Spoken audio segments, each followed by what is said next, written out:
There is a kind of tired that sleep does not fix. You have probably felt it. The kind that sits behind your eyes and follows you into morning. You have been holding things together for a long time. Not just today. Not just this week. For so long that you cannot remember what it felt like not to be carrying something. And here is what no one told you: the brain that has been doing that carrying has not been weakening. Every time you pushed through without falling apart, every quiet moment of choosing to continue, your brain was recording it, not as a cost, as a resource. The question is not whether you have strength. The question is, if you have been holding everything together for this long, why does it still feel like you are running out?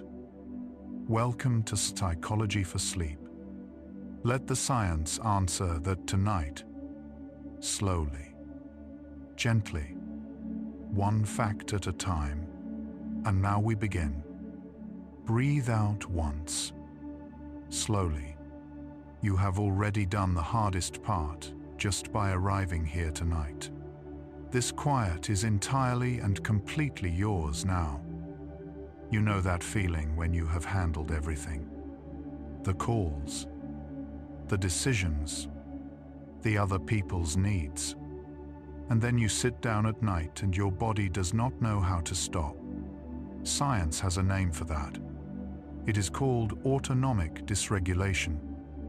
And it means your nervous system has been running in high alert mode for so long that it has forgotten how to downshift. The National Institutes of Health has found that chronic low-grade stress keeps the sympathetic nervous system activated well past the moment the stressor ends. The body stays ready for the next thing, even when it never comes. That readiness, held long enough, becomes exhaustion. And exhaustion is not weakness. It is evidence of sustained effort. There is a structure deep in your brain called the medial prefrontal cortex, and it does something quietly extraordinary. It watches how you respond to difficulty, and it learns. Neuroscientist Stephen Mayer at the University of Colorado spent decades studying this, and what he found changed how the field understands resilience. The brain does not simply endure stress. It actively processes each difficult experience through this region. And when the experience ends with the person still standing, the medial prefrontal cortex updates its model of what you can handle. Every hard thing you have survived has expanded that model. The brain has been building a record of your capacity, even when you had no idea it was taking notes. You may have noticed that some people seem to recover quickly from setbacks. They bend and come back, while others stay bent. For a long time, this was explained as personality, or temperament, or simply luck of disposition. What research now suggests is something more specific. The difference lies not in how much difficulty a person has faced, but in whether they perceived that difficulty as controllable. Research, including a 2023 paper in Frontiers in Psychiatry, found that even a single experience of successfully managing a stressor, of doing something that worked, appeared to increase the likelihood of adaptive coping in future hardship. The brain learns controllability the same way it learns any skill, through repetition with outcome.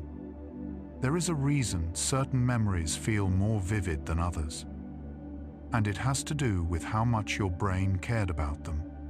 The hippocampus, the region responsible for consolidating experience into long-term memory, prioritizes what it considers high stakes, moments of endurance, of continuing when continuing was difficult.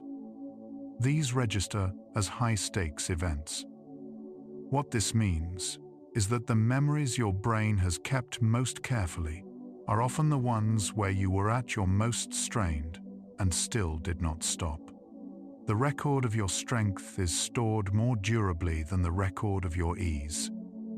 There is something called learned helplessness, a state first described by Martin Seligman in the late 1960s, in which an organism that has experienced uncontrollable stress stops trying even when conditions change and escape becomes possible. For a long time, this was considered the default response to overwhelming difficulty. But Mayer and Seligman revisited their own research in 2016 and found they had the model backwards. Based primarily on animal research, with compelling implications for human experience, passivity in the face of uncontrollable stress appears to be the brain's default setting, a protective shut-off valve. What has to be built through experience is the override. What is learned is the ability to keep going, and you have been learning it for years. When you experience stress, your adrenal glands release cortisol, a hormone that mobilizes energy, sharpens attention, and prepares your body for response. This is useful. The problem is not cortisol itself, but the rhythm of its release. In people who carry sustained stress with no genuine recovery periods, cortisol remains elevated at times when it should be low, particularly in the evening and during the early hours of sleep. The National Sleep Foundation has documented that this flattening of the cortisol curve disrupts both slow-wave sleep and the emotional processing that happens during REM cycles. This is one reason why exhausted people often feel they cannot think clearly about their own lives. The chemistry of recovery has not had space to do its work. You have probably had the experience of handling something in the moment. A crisis, a conversation, a decision that needed to be made. And only later, sometimes hours later, feeling the full weight of it. This delay is not a failure to process. It is the nervous system completing its job in stages. The acute response handles the immediate demand. The secondary wave, the one that arrives later, often as fatigue or heaviness, is the body releasing the held tension from that demand. Researchers call this allostatic load, the cumulative cost of adapting. Feeling that heaviness is not a sign that you handled things badly. It is the bill arriving after the work was done. The amygdala, the brain's threat detection structure, responds to emotional danger with the same speed it responds to physical danger, roughly 80 milliseconds before conscious awareness. This is why you can feel dread before you know what you are dreading. What is less widely known is that the medial prefrontal cortex, when well developed, acts as a regulatory override for the amygdala, not suppressing its signal, but contextualizing it. Providing the amygdala with a frame, this is hard. And I have been through hard things before. That frame is built through experience. The more you have endured and processed, the stronger that contextual frame becomes. Sleep does something to emotional memory that wakefulness cannot. During REM sleep, the phase characterized by rapid eye movement and vivid dreams, the brain replays emotionally significant experiences, but without the stress neurochemicals that accompanied them when they were first encoded.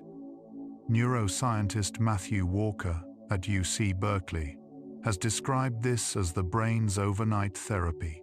The event is reviewed, but the emotional charge is stripped away. What wakes up in the morning is a memory of difficulty without the full weight of the original distress. This is one of the primary mechanisms by which strength accumulates across time. You carry the knowledge of what you survived. You do not have to carry the full pain of surviving it.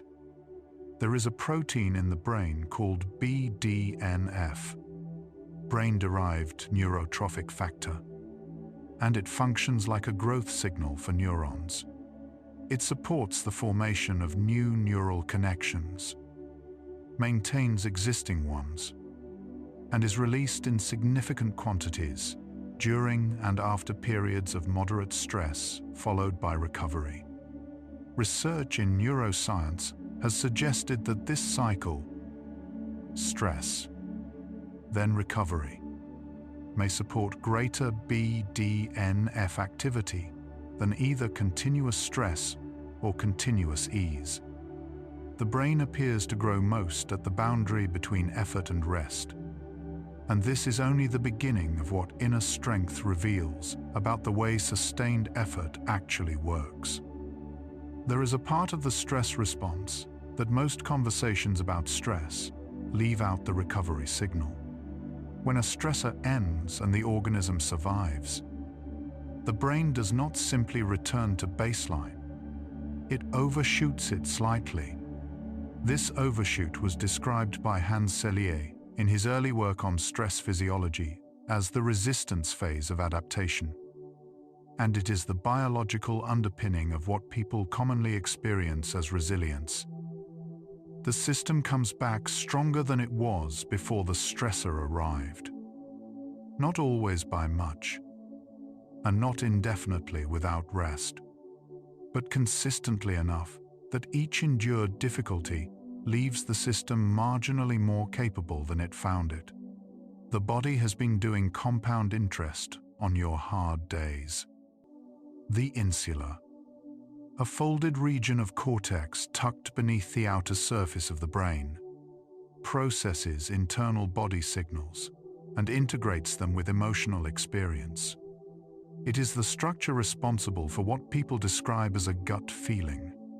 Research teams studying resilience have found that people who score high on resilience measures show greater insular activity when processing their own physical state.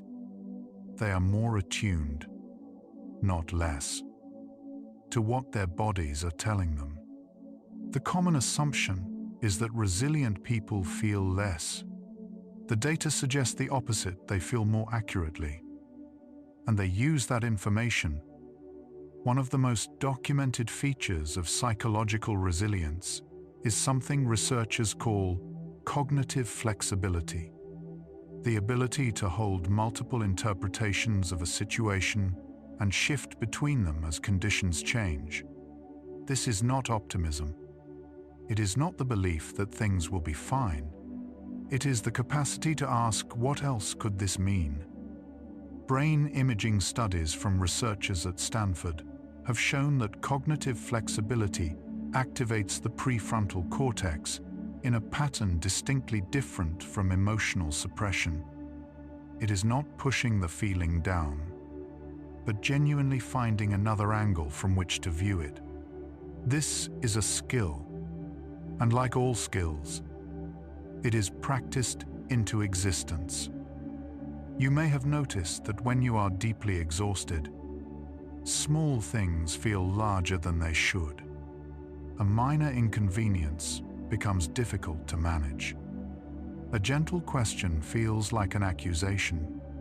This is not an overreaction. It is neurochemistry. When the prefrontal cortex is depleted by sustained effort without adequate recovery, its regulatory effect on the amygdala weakens. The emotional amplifier loses its governor. Researchers at Yale University found that even 24 hours of sleep deprivation was sufficient to increase amygdala reactivity by roughly 60%. The person who snaps at something small is not someone who has become fragile. They are someone whose governor needs fuel. There is a concept in exercise physiology called supercompensation. The principle that muscles, when stressed beyond their current capacity and then given recovery time, do not return to their previous state. They return to a slightly higher state of capacity. The body treats the stress as a signal that more capacity will be needed, and it builds toward that need. The same principle appears to operate in the nervous system's response to psychological stress. Neuroscientist Bruce McEwen at Rockefeller University documented this in his work on allostasis, the brain's ongoing recalibration of its own thresholds. Difficulty followed by rest is the input. Greater capacity is the output. You have been in training. One of the quieter findings in resilience research is the role of what scientists call a coherent narrative, the ability to tell the story of your own difficulty in a way that has a shape to it. Not a triumphant shape, not a resolved shape, simply a shape with a beginning and a sequence. James Pennebaker at the University of Texas spent decades studying this people who were able to construct a coherent account of a hard experience, including its confusing and unresolved parts. Showed better immune function, lower cortisol levels, and higher self-reported well-being over time than those who suppressed the experience or were overwhelmed by it. The story does not need a happy ending to be healing. It only needs to be told. The vagus nerve, the longest cranial nerve in the body, running from the brainstem through the heart, lungs, and digestive tract, plays a central role in the body's ability to shift between stress states and rest states. Higher vagal tone, measured by heart rate variability, is one of the most consistent biological markers of resilience. Research published in the journal Psychophysiology found that people with higher resting vagal tone recovered more quickly from negative emotional events, showed more flexible attention, and reported greater sense of control over their emotional experience. Vagal tone is not fixed. It responds to breathing, to sleep, to gentle movement, and to the simple act of feeling safe long enough for the nervous system to exhale. There is a pattern in the lives of people who sustain strength over long periods that does not look the way popular accounts of resilience suggest. It is not dramatic recovery or heroic endurance. It is, instead, small, consistent acts of self-return, moments of deliberately coming back to something stable, a walk taken at the same time each day, a cup of something warm in a quiet moment, a breath held consciously for 3 seconds. Researchers studying post-traumatic growth at the University of North Carolina found that the most predictive factor of sustained recovery was not the magnitude of coping strategies used, but the regularity with which any stabilizing practice was maintained. The brain learns safety through repetition. It learns that you will return. Oxytocin, often described as the bonding hormone, plays a more complex role in stress response than its popular reputation suggests. It is released not only during positive social contact but also during stress, where it acts as a modulator of the cortisol response and enhances the desire to seek social support. Research on oxytocin and stress has found that when people under pressure chose to connect with others rather than withdraw, oxytocin appeared to reduce the cardiovascular stress response, lowering inflammation markers and improving recovery speed. The urge to reach out when things are hard is not weakness. It is one of the body's most sophisticated resilience tools. The prefrontal cortex, the region most associated with reasoning, decision-making, and emotional regulation, is also the last part of the brain to fully develop. Most neuroscientists now place full structural maturity of the prefrontal cortex somewhere between age 25 and 30, with functional refinements continuing into the mid-30s and beyond. This means that the person you are now, navigating difficulty with the regulatory capacity you have today, has more prefrontal resources available than any younger version of you did. The instrument you are using to hold things together has been getting better, quietly, incrementally, year by year, without announcement. There is a phenomenon researchers call stress inoculation, the observation that moderate, manageable stress in earlier life appears to build tolerance for greater stress later. A 2022 review in the journal Neuroscience and Biobehavioral Reviews found that individuals who had experienced and successfully managed low to moderate adversity showed lower cortisol responses to new stressors, faster recovery to baseline, and higher self-efficacy scores than either those with very sheltered histories or those with severely traumatic ones. The difficult parts of earlier life may have been doing something useful, not justifying them, only noting what the body was doing with them. Sleep architecture, the cycling pattern of light sleep, deep sleep, and REM, shifts across the night in a way that is directly relevant to resilience. The first half of the night is dominated by slow-wave deep sleep, which is when the brain performs physical restoration and consolidates factual memory. The second half is dominated by REM, which is when emotional memory is processed and the stress response is regulated. People who consistently shorten their sleep from the morning end, waking earlier than their natural rhythm allows, disproportionately lose REM sleep. This is not only a sleep problem, it is a resilience problem. The nervous system's overnight maintenance crew needs to complete its rounds. The hippocampus is exquisitely sensitive to cortisol. In the short term, cortisol enhances hippocampal memory consolidation. It is part of why stressful events are remembered so clearly. In the long term, sustained elevated cortisol leads to dendritic atrophy in hippocampal neurons. The tiny branches that receive incoming signals begin to retract. Research from McGill University found that this effect is reversible with adequate recovery. But the window matters. The brain's memory architecture is not a passive record. It responds to how well the person is resting. Rest is not a pause from the work of building strength. It is a structural requirement. There is a specific quality to the emotional state that follows a period of genuine rest. Not just sleep, but the kind of quiet where the brain is not managing anything.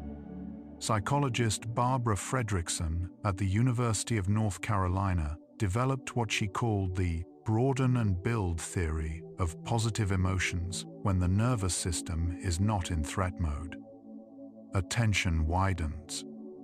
Associations become more flexible, and the person is able to perceive options and resources that were invisible under stress. This is not a luxury.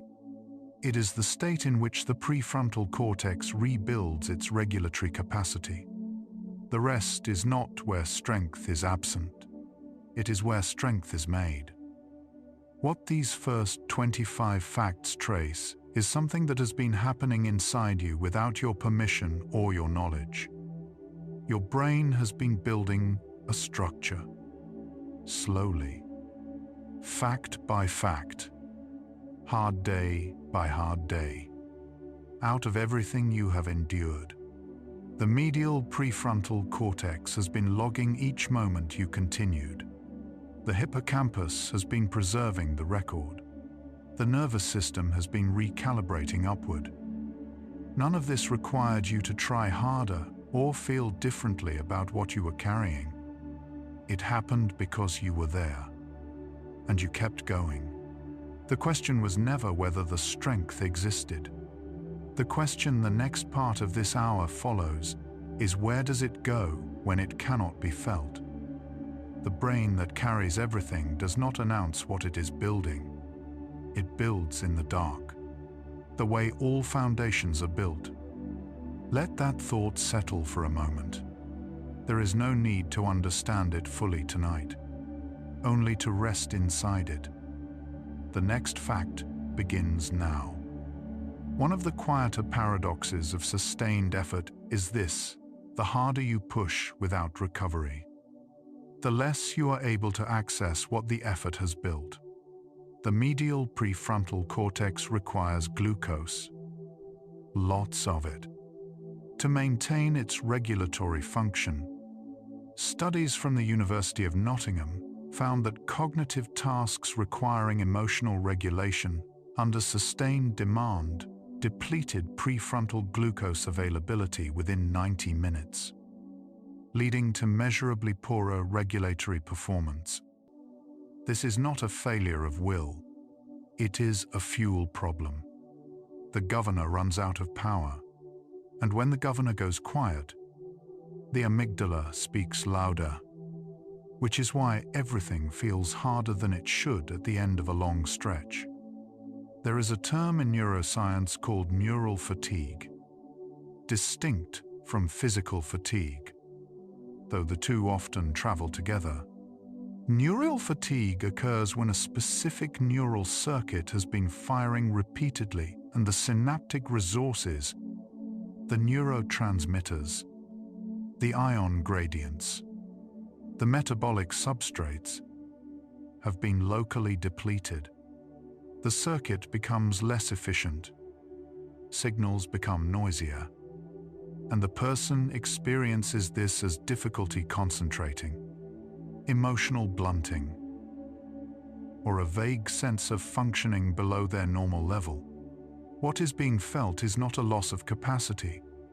It is a temporary depletion of the fuel that capacity runs on. The circuit is intact. It is waiting to be refilled. The default mode network, a set of brain regions that become active during rest, mind wandering, and self-reflection, plays an important and underappreciated role in resilience. When you are not actively processing external demands, the default mode network is integrating experience, connecting new information to older memories, constructing narratives, simulating possible futures. Research drawing on large-scale brain imaging data found that people who showed more flexible default mode network activity, meaning it could activate and deactivate cleanly, demonstrated better emotional regulation and faster recovery from distress. Rest is not mental silence. It is a different kind of work, the work of making meaning from what has happened. Chronic stress produces measurable changes in the structure of the prefrontal cortex. Research from Rockefeller University found that sustained psychosocial stress leads to retraction of dendritic branches in prefrontal neurons. The same structural change seen in the hippocampus, but with a specific consequence: reduced top-down control over the amygdala. The person experiencing this change does not feel it as a structural shift. They feel it as emotional reactivity, as things landing harder than they used to, as less space between stimulus and response. This is not who they have become. It is what sustained stress does to a brain that has not had enough recovery. And it is reversible.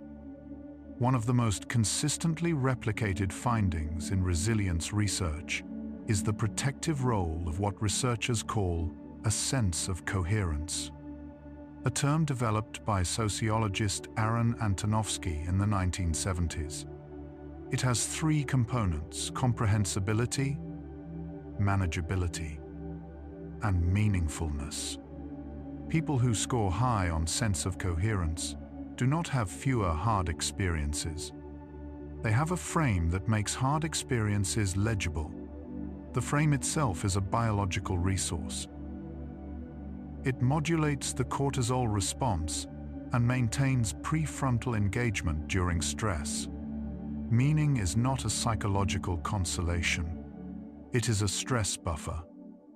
There is something that happens in the brain during deep sleep called glymphatic clearance, a process in which cerebrospinal fluid flows through spaces around neurons, flushing out metabolic waste products that accumulate during waking activity.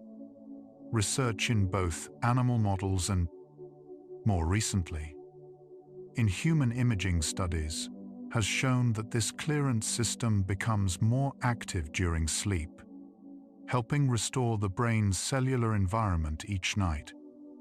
One of the waste products involved is amyloid beta, associated with neurodegenerative disease in excessive quantities. Sleep is not time away from your life. It is the maintenance that makes your life functional the next day. The relationship between physical exercise and psychological resilience has been studied extensively enough to be considered established. What is less commonly known is the specific mechanism exercise stimulates the release of BDNF, reduces baseline cortisol, and research, including work from King's College London, has suggested that consistent, moderate aerobic activity may increase the density of prefrontal cortical connections in adults over several months. The prefrontal cortex, the region most responsible for holding things together under pressure, appears to become more structurally connected with regular movement. The walks, the climbs of stairs, the unremarkable morning routines. They have been building the infrastructure.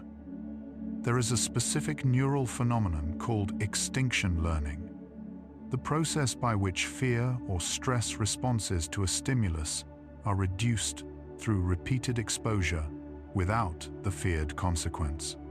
The medial prefrontal cortex is the primary driver of extinction learning. What this means is that every time you encountered something that frightened or overwhelmed you and came through it intact, every time the feared outcome did not materialize, or you survived the one that did, your prefrontal cortex recorded that outcome and made the response slightly less automatic the next time. The fears that have become quieter are not quieter because you suppressed them. They are quieter because your brain extinguished them through experience.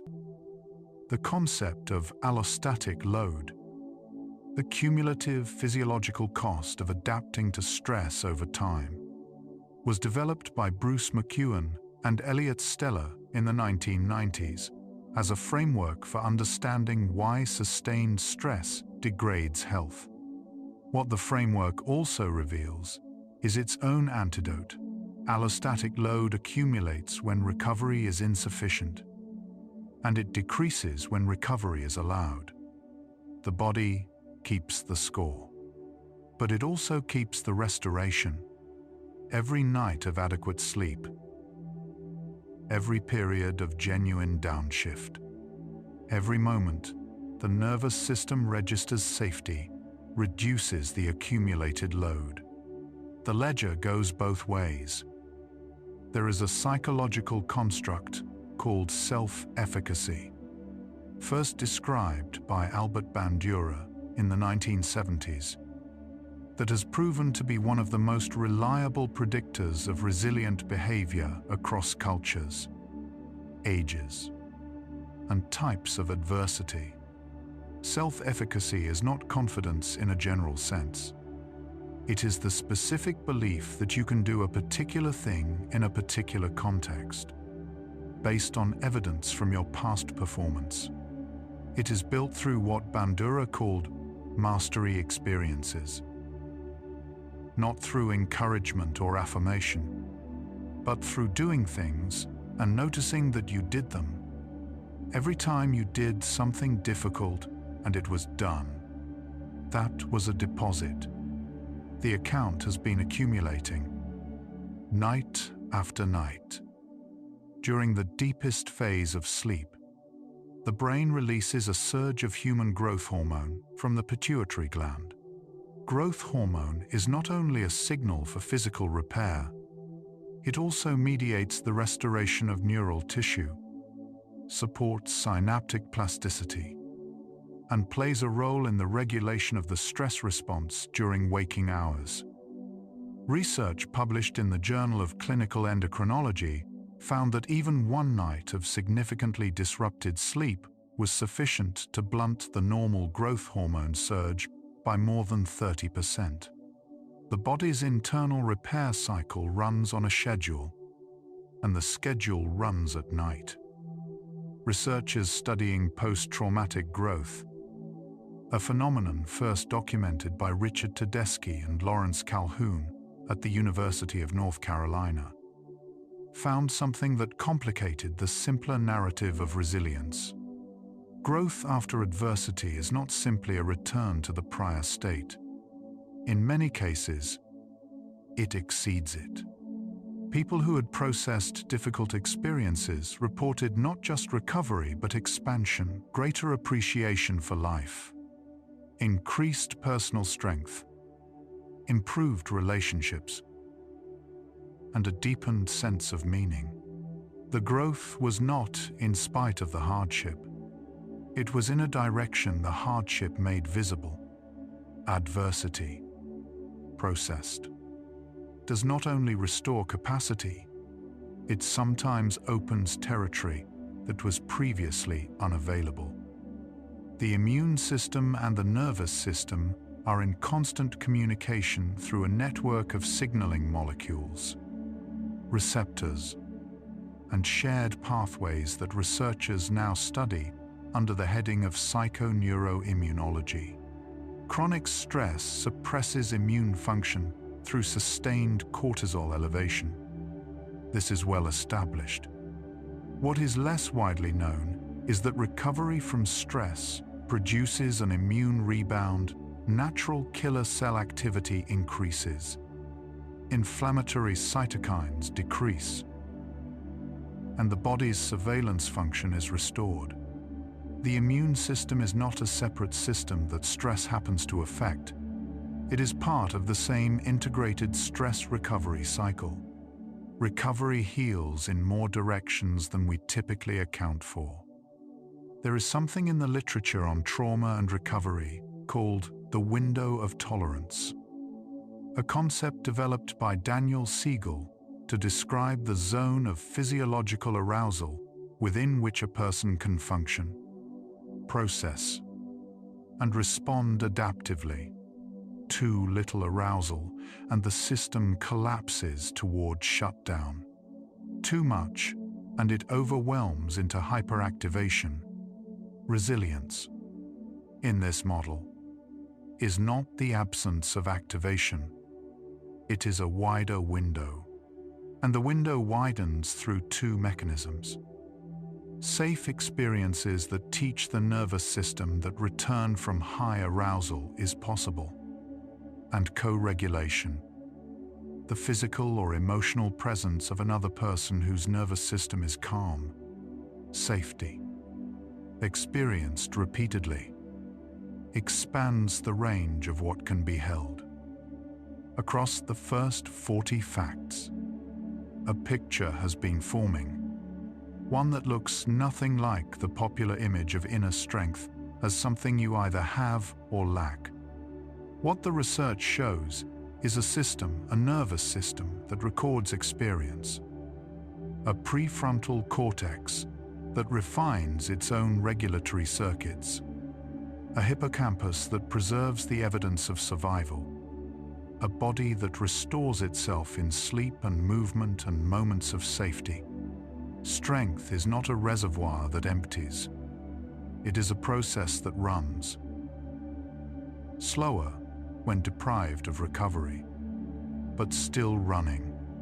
The question that has been waiting since Fact 25 is not whether the system is working. It is why can it not be felt?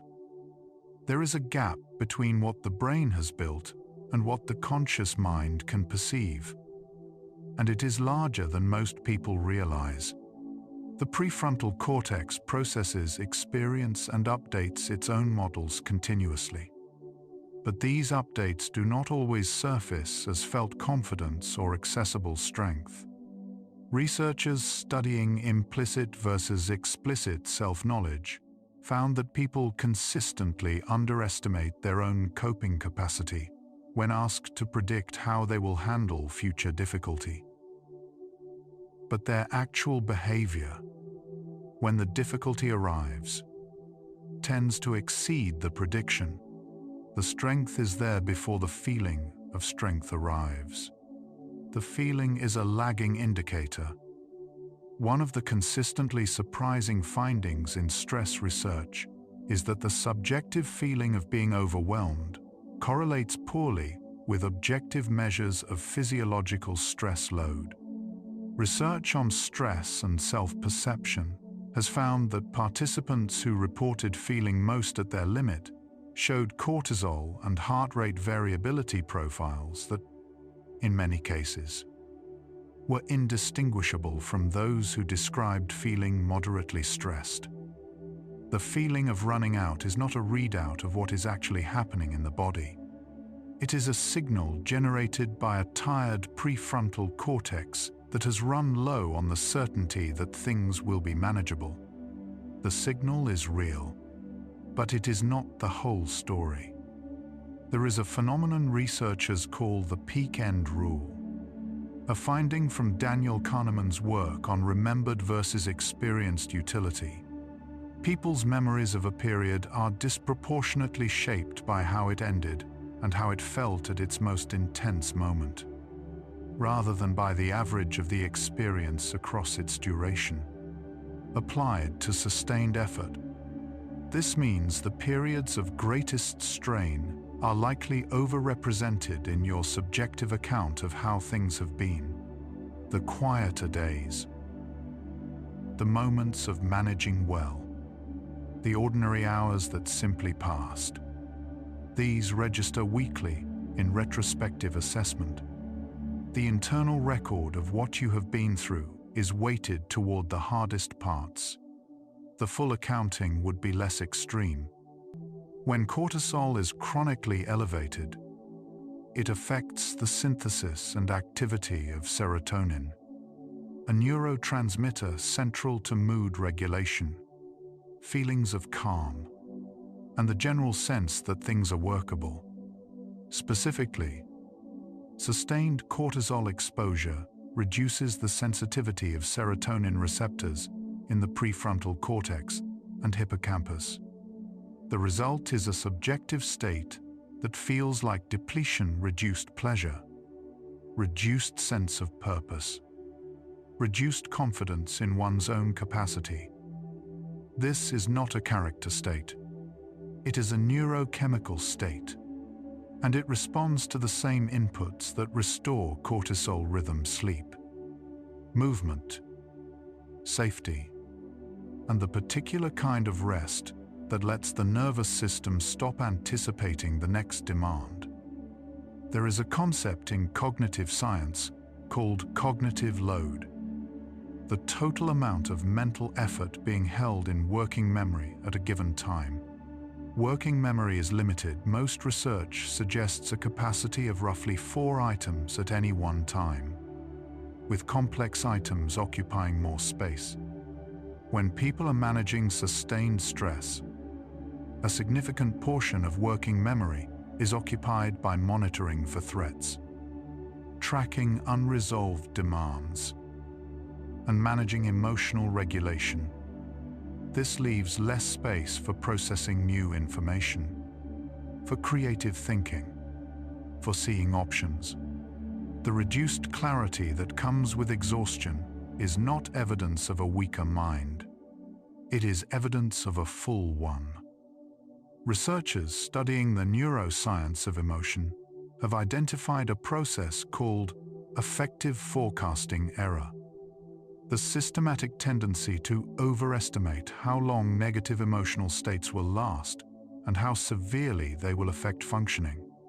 A 2022 meta-analysis in Psychological Bulletin found this error to be most pronounced under conditions of current distress. When people feel worst, they are most likely to believe the feeling is permanent. This is partly a prefrontal function. The depleted prefrontal cortex loses access to the memory of previous recoveries, narrowing temporal perspective to the present state. The feeling of running out forever is generated from a vantage point that cannot see what came before, or what has always followed. There is a class of proteins called heat shock proteins that are released in response to cellular stress, temperature changes, oxidative stress, physical strain. Their function is to protect other proteins from misfolding under adverse conditions, essentially acting as cellular stabilizers during difficulty. What researchers discovered in the early 2000s is that heat shock proteins are also released in response to psychological stress, and that their activity is enhanced by regular low to moderate stress exposure. The cell-level machinery of resilience mirrors the neural-level machinery. Both become more capable through the cycle of manageable stress and recovery. The pattern runs from the molecular to the behavioral. There is a circuit in the brain specifically associated with the anticipation of relief, the expectation that something difficult will end.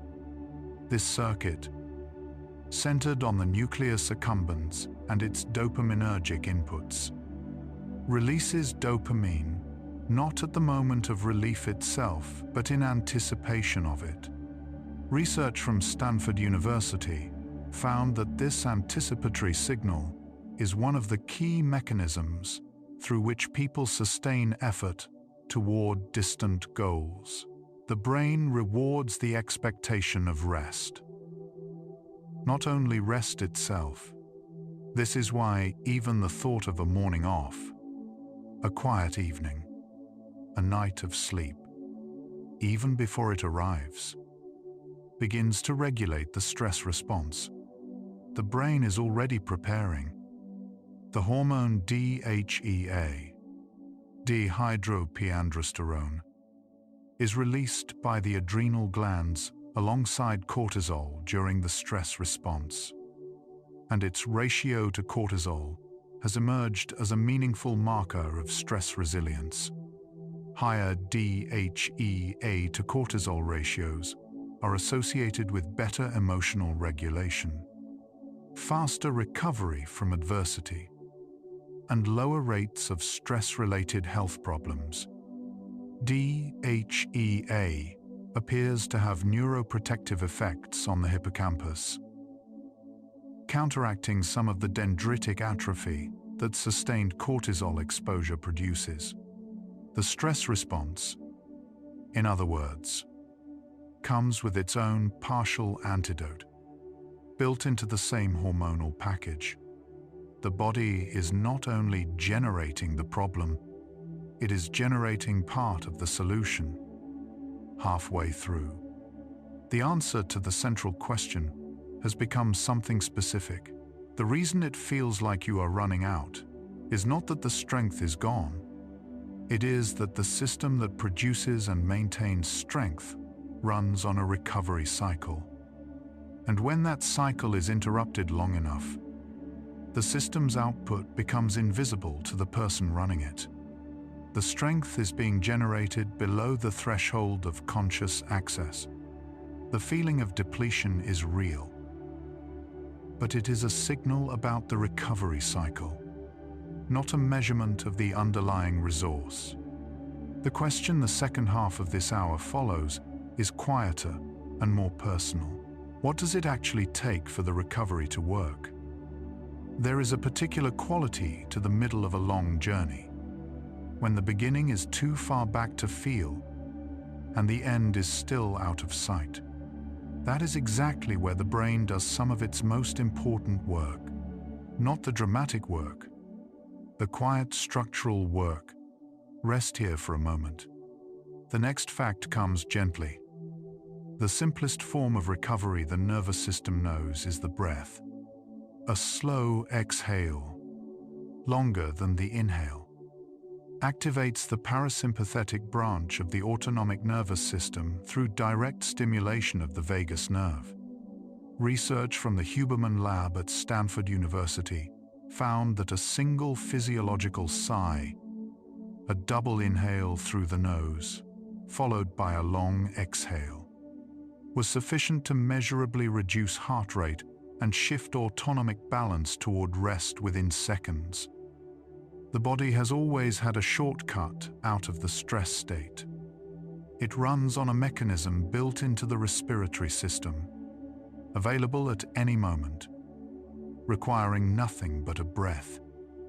The brain's threat monitoring system, centered on the amygdala, does not distinguish reliably between physical danger and social threat, being criticized, feeling unseen, carrying the weight of others' expectations.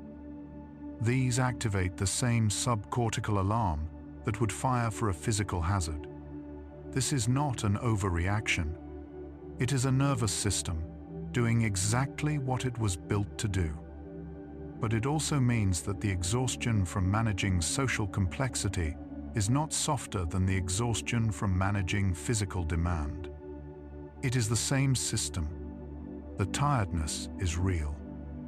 There is an aspect of recovery that does not involve sleep, rest, or quiet, and that has been underweighted in resilience research until recently.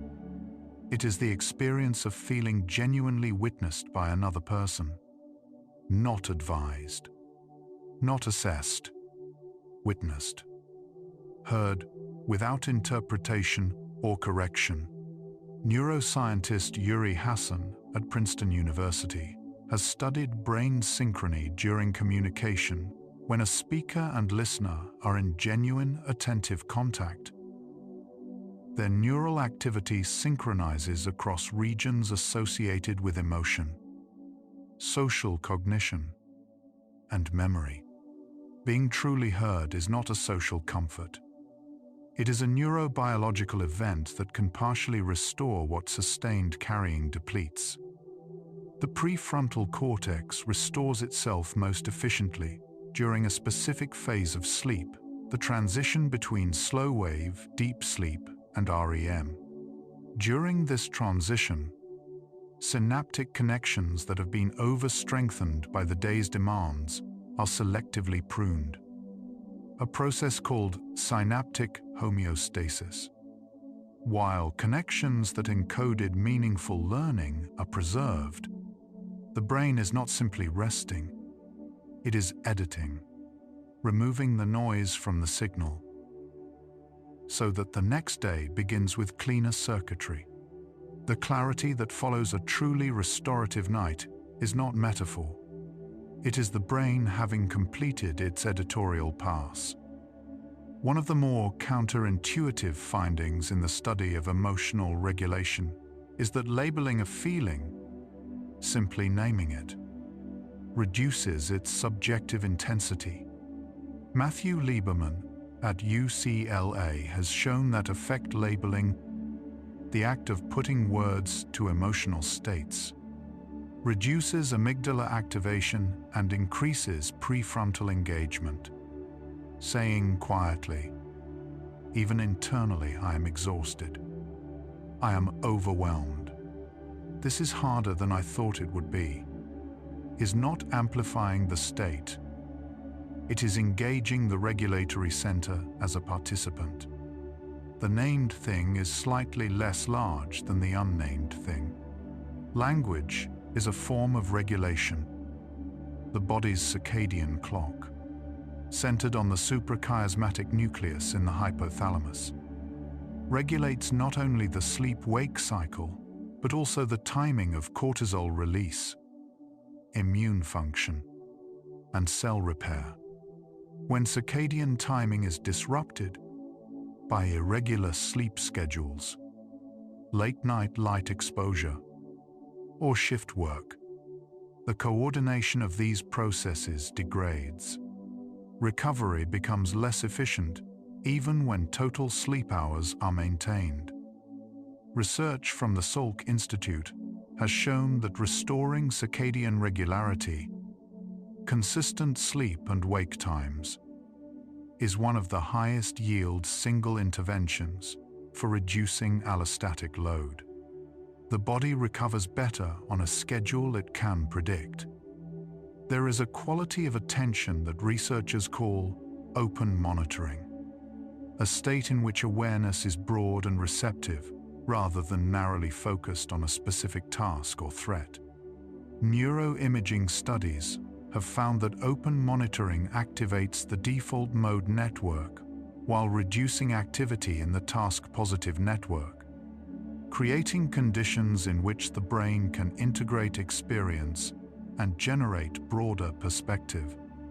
This state is hard to enter when the system is under sustained demand. It arrives naturally in the minutes before sleep, and sometimes in the quiet after waking. These transitions are not dead time. They are recovery architecture. Social support modulates the biological stress response through multiple pathways, not only through the sense of being less alone, but through direct neurobiological mechanisms. Physical touch releases oxytocin, which directly suppresses cortisol and reduces amygdala reactivity. Eye contact with a trusted person activates the ventral vagal pathway, the branch of the vagus nerve associated with calm. Even the perception of available support, knowing that someone could be reached, has been shown to blunt the cortisol response to stressors. The nervous system registers connection as safety. Safety allows recovery. There is a phenomenon in sleep research called microsleep, brief episodes lasting 1 to 30 seconds, in which the brain enters a sleep-like state involuntarily during waking. Microsleeps become more frequent with sleep debt and represent the brain's attempt to access the recovery it has been denied. But they also reveal something important. The brain does not wait for formal sleep to begin recovery. It takes recovery in whatever units are available. A brief, incomplete, but never nothing. The system is always trying to restore. The direction of the biology is always toward healing. The concept of neuroplasticity, the brain's ability to reorganize its own structure and function in response to experience, is now well established. What is less appreciated is the directionality of that plasticity under stress versus recovery conditions. Under sustained stress without adequate recovery, plasticity tends toward efficiency at the cost of flexibility. The brain narrows the range of responses available. Under recovery conditions, flexibility increases, new connections form, and the range of available responses expands. The brain under recovery is not simply resting, it is diversifying its options. There is a class of experiences that researchers studying awe have identified as distinctly restorative to the exhausted nervous system. Awe, the response to encountering something that exceeds current cognitive frameworks, has been shown in research from UC Berkeley to reduce inflammatory cytokines, quiet self-referential thought, and produce a perceptual shift in which the person's sense of their own problems temporarily diminishes in scale. The sight of an open sky, the sound of a storm, the weight of a forest. These are not distractions from difficulty. They are the nervous system briefly touching something larger than the carrying. The anterior cingulate cortex, a region that mediates between the emotional processing of the amygdala and the regulatory function of the prefrontal cortex, plays a specific role in detecting conflict between current emotional states and desired outcomes. It is the part of the brain that registers the gap between how things are and how they need to be. Under prolonged stress, anterior cingulate activity is chronically elevated, producing the experience of something always feeling slightly off. Recovery does not work by eliminating this signal. It works by giving the regulatory circuitry enough resources to contextualize it. This is a temporary state, not a permanent condition. Researchers studying recovery from burnout have identified a pattern in which the sequence of recovery matters as much as its content. Physical restoration, sleep, movement, nutrition appears to be necessary before emotional restoration can take hold. Attempting to find meaning or rebuild motivation before the body has had sufficient physical recovery tends to be ineffective. The ordering is biological. The platform has to be rebuilt before the higher functions that run on it can be restored. Rest is not the last thing on the recovery list. It is the first. There is something researchers call benefit finding, the ability to identify positive aspects or personal growth within difficult experiences, that has been consistently linked to resilience outcomes. But the research carries an important qualifier: benefit finding that is authentic, genuinely perceived by the person, not imposed by others, is protective. Benefit finding that is socially pressured appears to have no protective effect and can increase suppression of genuine emotional processing. The insight has to arrive on its own. The brain finds the growth when the growth is real. The locus coeruleus, a small nucleus in the brainstem that is the brain's primary source of norepinephrine, plays a central role in arousal, attention, and the stress response. Under conditions of chronic stress, it fires at a sustained elevated rate, flooding the cortex with norepinephrine and maintaining a state of heightened vigilance. This is experienced as the inability to truly relax, the feeling that even in a quiet moment, something is still scanning. Sleep is one of the few states in which locus coeruleus firing decreases dramatically, allowing the norepinephrine system to recalibrate. Rest is the circuit breaker. One of the most consistent findings in research on long-term resilience is that it is not a state people maintain continuously. It is something they return to. The distinction matters. Resilience as a stable condition implies a kind of unbroken fortitude that the data does not support. Resilience as a capacity for return implies something different. A system that is allowed to dip and knows how to come back. People who demonstrate the most robust long-term resilience are not those who have never been undone by difficulty. They are those who have developed reliable pathways back to a functional state. The return is the skill. Research on intrinsic motivation, motivation that comes from internal engagement rather than external reward, has found that it is both more durable and more depleting than extrinsic motivation under the same load. People who care deeply about what they are doing tend to push harder, for longer, with less subjective awareness of effort, until they stop, at which point the depletion is often more severe than they had perceived. The quiet exhaustion of people who give themselves fully has a specific signature high dopaminergic drive and reduced interoceptive awareness of fatigue signals. The people who care most are often the last to know how much the caring has cost.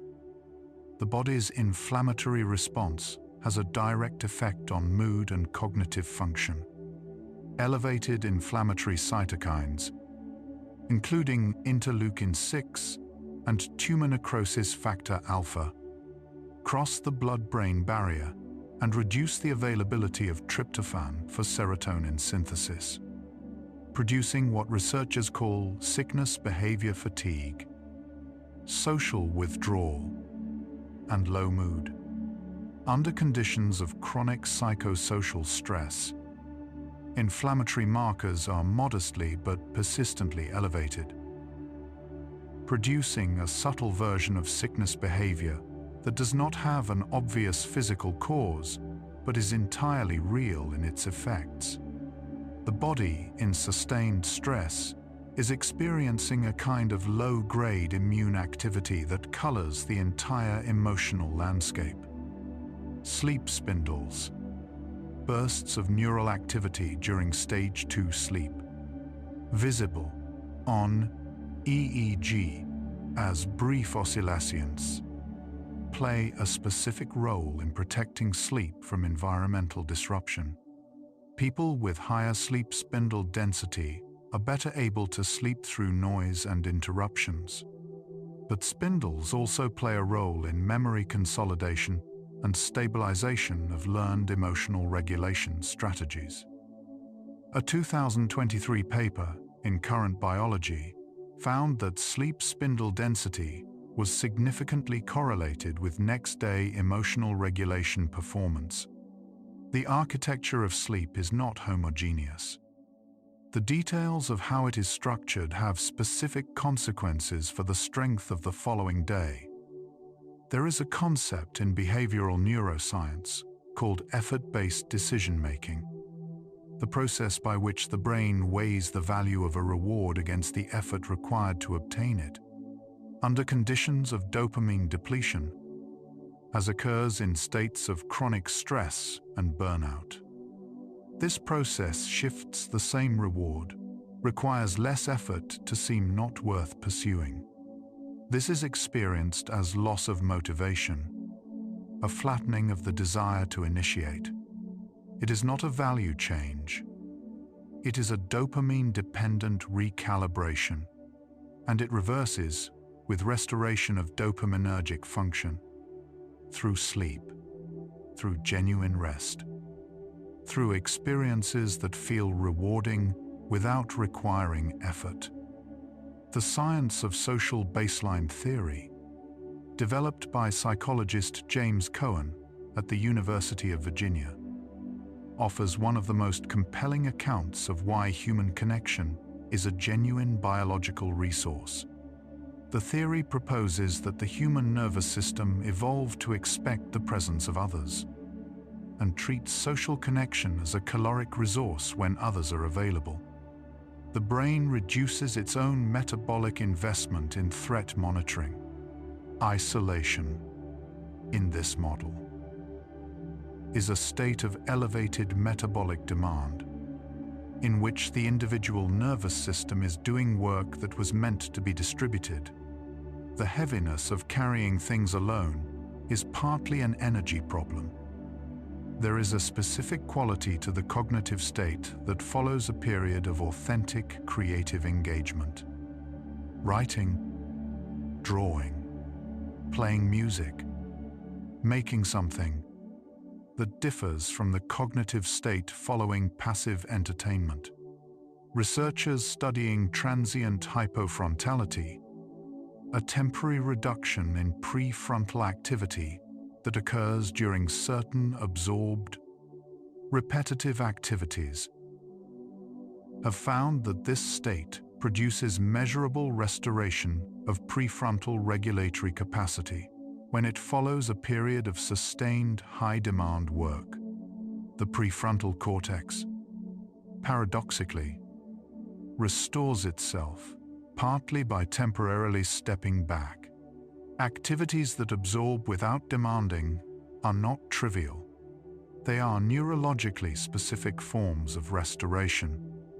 Compassion fatigue, a state of depletion associated with sustained caregiving, empathy, and emotional labor, has a distinct neurobiological profile from burnout, where burnout involves prefrontal depletion and dopaminergic dysregulation. Compassion fatigue involves heightened limbic activation. The emotional circuitry has been firing intensely for so long that it has become sensitized. The recovery pathway is correspondingly different. Burnout recovers with rest and autonomy, while compassion fatigue recovers with compassion satisfaction, reconnecting with the meaning and impact of care. In moments small enough to be felt, the depletion has a specific shape. The restoration has a specific shape that matches it.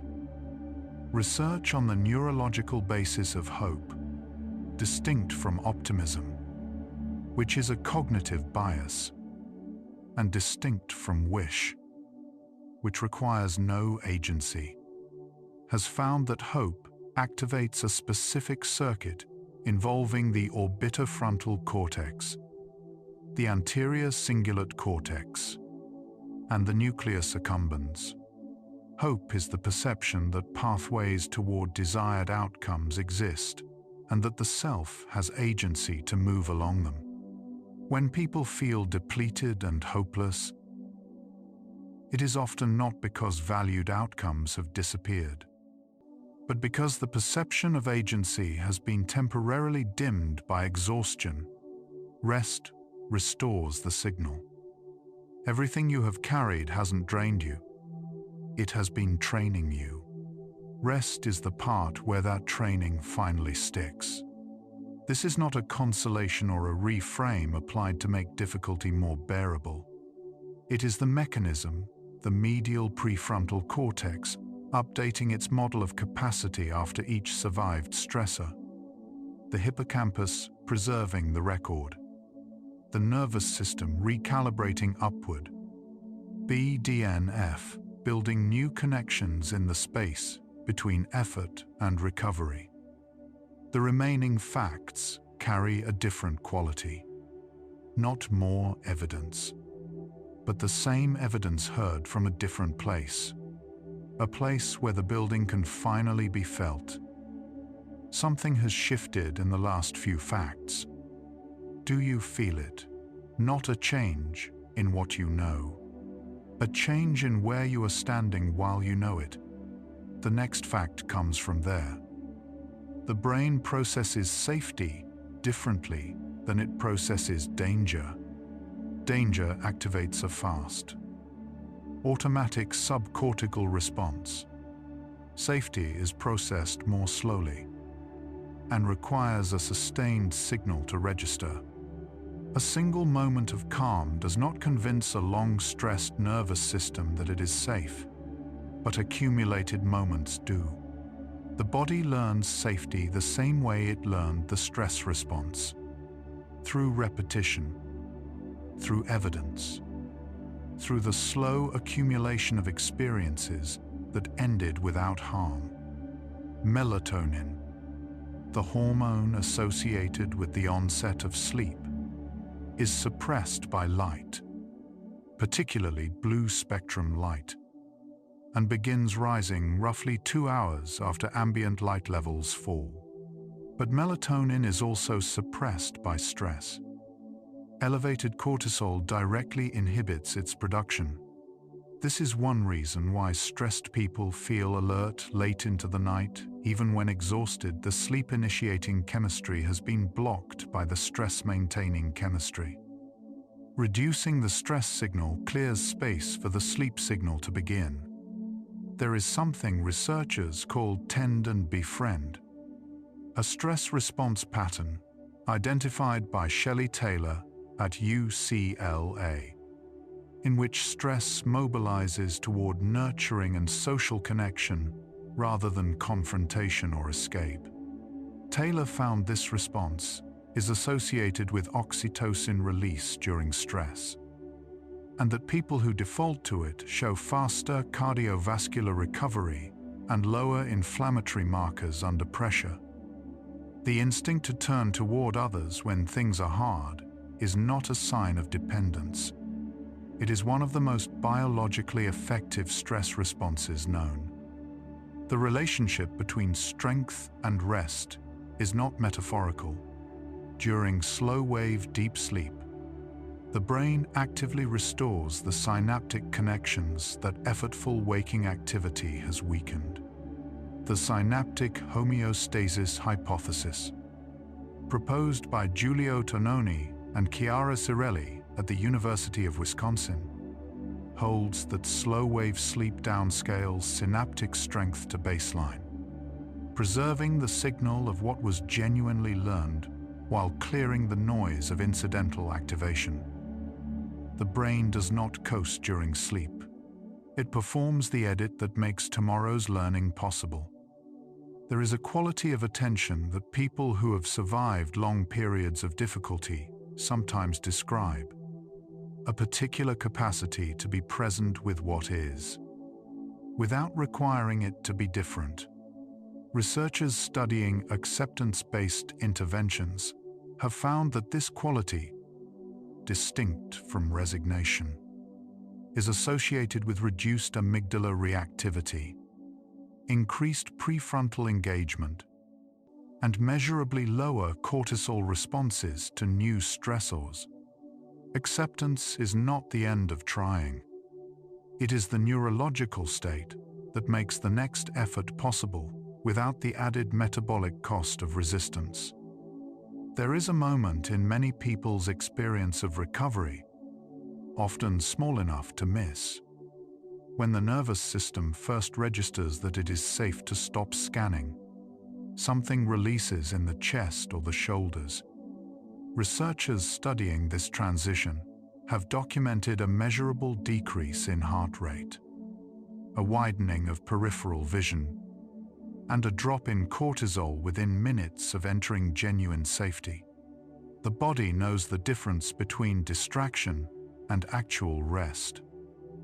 It responds to actual rest with something that functions like relief, compassion toward oneself. Treating one's own experience with the patience one would offer a person one loves activates the same neural circuits as other forms of compassion. Research by Kristin Neff at the University of Texas has found that self-compassion is negatively correlated with rumination and depression, and positively correlated with emotional resilience and life satisfaction.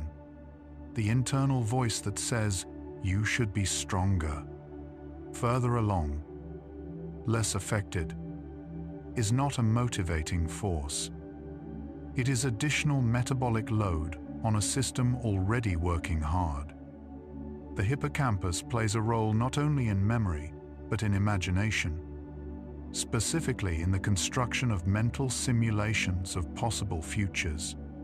Research from Harvard University has found that hippocampal activation during future-directed thinking is indistinguishable from hippocampal activation during memory recall. This is relevant to recovery. The ability to genuinely imagine a rested, restored version of oneself requires a hippocampus not depleted by cortisol. The loss of hope is partly a loss of hippocampal resolution. Rest rebuilds the ability to see forward. There is evidence from longitudinal studies, including the Harvard study of adult development, that the quality of relationships across a lifetime is a more reliable predictor of well-being than income, prestige, or intelligence. Robert Waldinger, who leads the study, has found that people in consistently warm, trusting relationships show lower inflammatory markers and better cognitive function in aging. The people whose presence allows you to exhale are not a comfort separate from your strength. They are part of its infrastructure. Researchers studying the neuroscience of meaning have found that the experience of purpose, a sense that one's effort matters beyond the self, has specific biological correlates: reduced amygdala reactivity, increased dorsomedial prefrontal activity, and lower inflammatory cytokine profiles. Viktor Frankl described meaning as the last freedom, the one that could not be removed by circumstance. The neuroscience now provides a substrate for this observation. Meaning does not only provide psychological comfort, it alters the biochemistry of the stress response. The body's stress response was designed for minutes, not months. The acute stress response, described by Walter Cannon in 1915, was calibrated for a physical threat resolving within moments. What the modern nervous system faces is structurally different threats that do not resolve, demands extending over years, a social environment of continuous, ambiguous signals. The exhaustion of sustained modern stress is not a weakness of modern people. It is a calibration mismatch between a system built for episodic threat and a world that has replaced episodes with chronic ones. The return of strength after depletion does not always announce itself. It often appears first as the absence of something, the absence of the particular heaviness that was there before. People recovering from burnout frequently report a period in which nothing feels better, but things have stopped feeling worse. This is recovery in its earliest stages. The cortisol curve normalizes before the person notices. The prefrontal cortex regains regulatory access before the person feels more capable. The process starts before the signal arrives.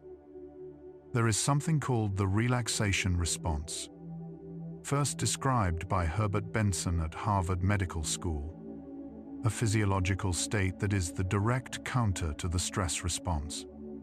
It involves decreased heart rate, reduced cortisol, lower oxygen consumption, and increased parasympathetic activity. Benson documented that this state could be reliably induced through simple practices: slow breathing, repetitive mental focus, passive attitude toward intrusive thoughts. The body does not require a formal technique. It requires only the conditions: quietness, safety, and the permission to stop being useful. One of the more underappreciated aspects of psychological strength is its non-linearity. Progress in building resilience does not move in a straight line. Periods of apparent regression, during which new neural pathways are being stabilized, are followed by periods of clear advance. The weeks when things feel harder than they did a month ago are not evidence of going backward. They are often structural reorganization, the brain consolidating a new capacity before it becomes accessible. The softening before the next advance is part of the advance. There is a phenomenon called sleep inertia, the grogginess and reduced cognitive performance that occurs immediately after waking, particularly from deep sleep. Sleep inertia typically resolves within 15 to 30 minutes. What it reveals is something relevant beyond mornings. there is a period of transition required after genuine rest before full function is available. The state between resting and performing is not failure to recover. It is the processing completing its final phase. The transition has to be allowed. Research on post-traumatic growth has found that the processing of difficult experience tends to happen through a specific cognitive mechanism, the repeated, gradually elaborating reconstruction of the experience in narrative form. Not reliving, but retelling. Each retelling incorporating slightly more context, slightly more distance. This is the work the brain does naturally during REM sleep. And it is also the work it does in trusted conversation, in journaling, in the slow reflection of a quiet mind. The narrative builds the integration. The integration builds the growth. The immune system has memory. B cells and T cells retain detailed records of pathogens encountered and defeated, enabling faster responses to future exposures. This immune memory is generated only by experience. The nervous system's resilience operates on a parallel principle. The specific capacity to meet a particular type of difficulty is developed only by having met it. The library of what you can handle was assembled one experience at a time. There is evidence from epigenetics that the lived experience of stress and recovery is encoded at the level of gene expression. Research in animal models, including work by Michael Meaney at McGill University, has documented that early caregiving quality alters the methylation of genes governing the stress response, with effects persisting into adulthood. And researchers suggest parallel processes may operate in human development. Experience writes itself into biology. The conditions of recovery, maintained consistently, can update the writing. The periaqueductal gray, a region in the midbrain coordinating pain modulation and defensive behavior, releases endogenous opioids during sustained stress. These produce the emotional numbing that allows people to function through experiences that would otherwise be incapacitating. They are also part of why the full weight of a difficult period is sometimes not felt until it has passed. The system was attenuating its own signal while the work was still needed. The numbness during the hardest parts is the body protecting its own function.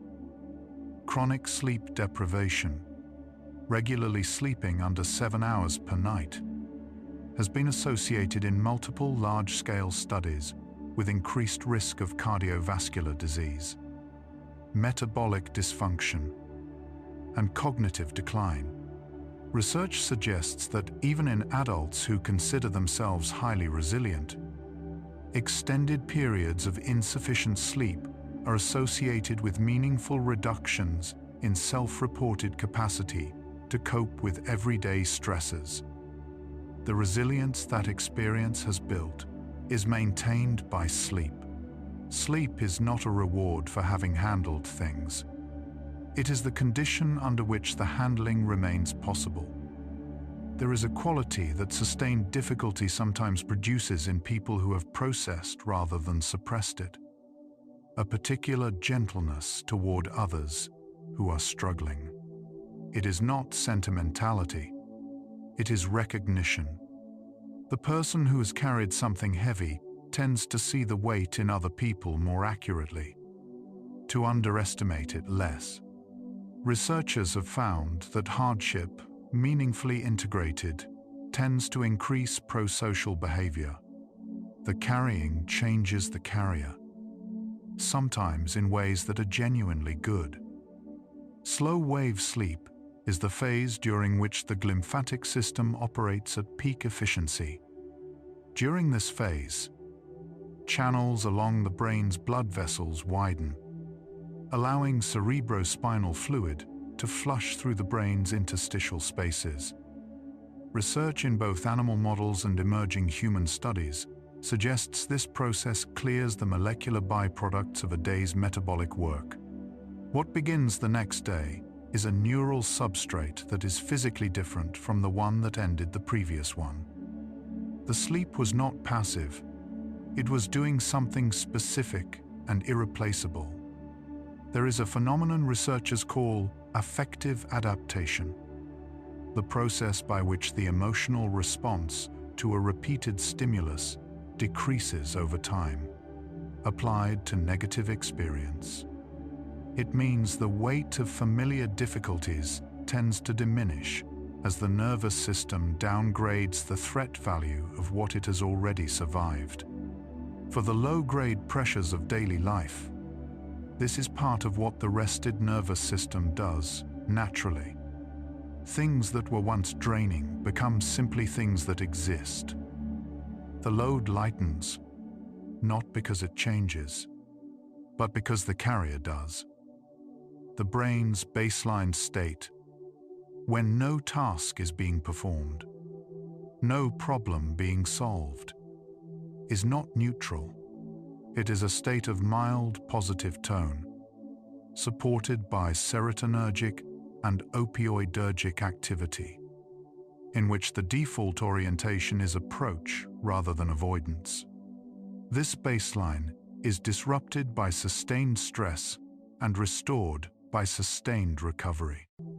The return of the sense that things are basically workable, not dramatically improved, just workable, is the system coming back to itself. Everything you have carried hasn't drained you. It has been training you, not because hardship is good, but because the brain running right now, underneath all the fatigue, has been building something out of every difficult hour, every moment you chose to continue, every night you let the work of recovery happen in the dark. The answer was never about finding more strength. It was about trusting what the body has been quietly assembling. Rest is not the absence of strength. Rest is where strength becomes itself. You can let the carrying down now. Not forever, only for the length of this breath. The weight you have been holding is real, and so is the structure that formed around it. Both exist. Only one of them needs to be held right now. And that one, let it be the breath. There is a particular thing that happens when a brain finally understands that it has not been failing. It has been working. Something releases. Not dramatically, quietly. The way a room settles when the last person finally sits down. You have been pushing through every single day, while no one around you knew how close to empty it felt. And what the science spent this hour saying, in 100 different ways, through 100 different findings, is that the empty feeling was never the truth of your capacity. It was the signal that the recovery cycle needed to run. Everything you have carried has made you more specific, more precise in your understanding of difficulty, more accurate in your recognition of what others carry, more capable in ways that have no dramatic announcement. The training happened in the quiet, in the continuing, in every unremarkable day that you simply got through. That is enough. It has always been enough. Rest now, not as absence, as the last necessary step. Psychology for sleep has been returning to this question across many hours. What the mind does with what it is given, and what it builds in the dark. The next hour follows a different thread of the same question. That hour is waiting whenever you are ready. Let the last thought you had dissolve. The way the end of a long day dissolves into the moment before sleep, without needing a conclusion. Let the breath find the rhythm it uses when no one is watching. Sleep carries you to the place where none of this has a cost. But if your eyes are already closed, stay there. Rest well, quiet one. You were never running out. You were running the whole time. Fall asleep to gentle facts where science meets sleep. Good night.